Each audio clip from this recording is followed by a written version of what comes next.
Hello बच्चों, कैसे हैं आप सभी। उम्मीद करती हूँ आप सभी बहुत अच्छे से होंगे। कक्षा की शुरुआत करते हैं। पाठ है हमारा अपठित गद्यांश यानी अनसीन पैसेजेस। अपठित गद्यांश का अर्थ है ऐसे गद्यांश जिसे पहले ना पढ़ा गया हो।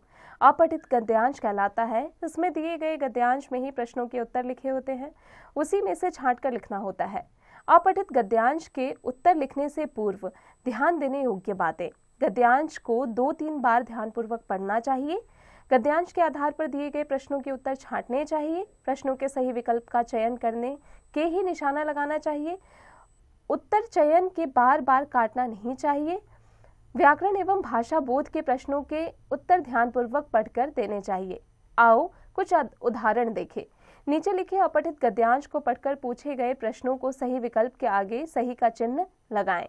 विद्यार्थी का जीवन भी कर्म क्षेत्र है। कक्षा में कार्य होता है, गृह कार्य भी उसे करना पड़ता है, खेल का मैदान भी उसकी कर्मस्थली है। अधिकतर बच्चे चाहते हैं कि कक्षा में उसके कार्य की प्रशंसा हो, उसका गृह कार्य भी समय पर खत्म हो जाए।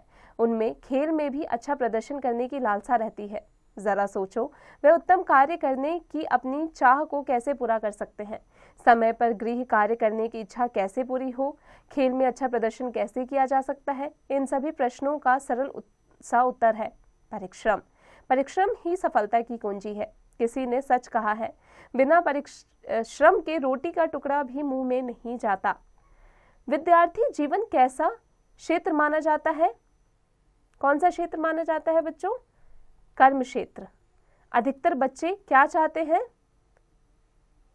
कि उनके कार्य की प्रशंसा हो।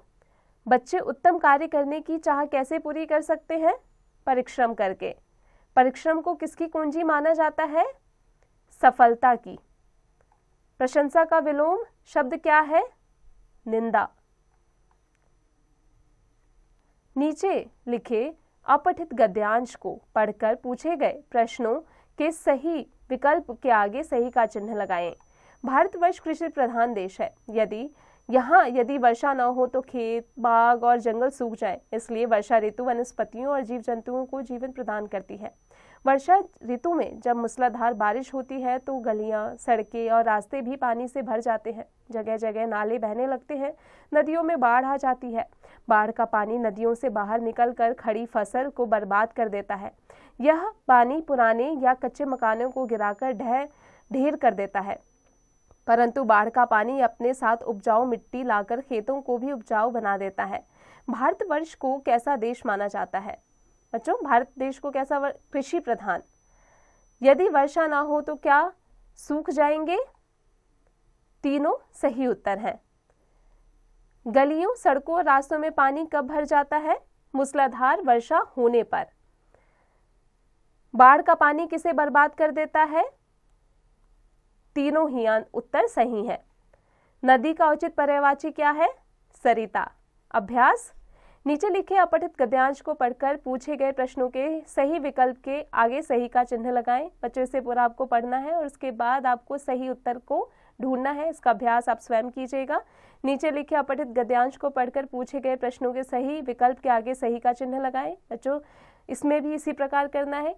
आप पहले गद्यांश को अच्छी तरह पढ़ें, उसके बाद जो यहाँ पर प्रश्न दिए गए हैं उनके सही उत्तर पर आपको चिन्ह लगाना है। इसका अभ्यास आप स्वयं कीजिएगा।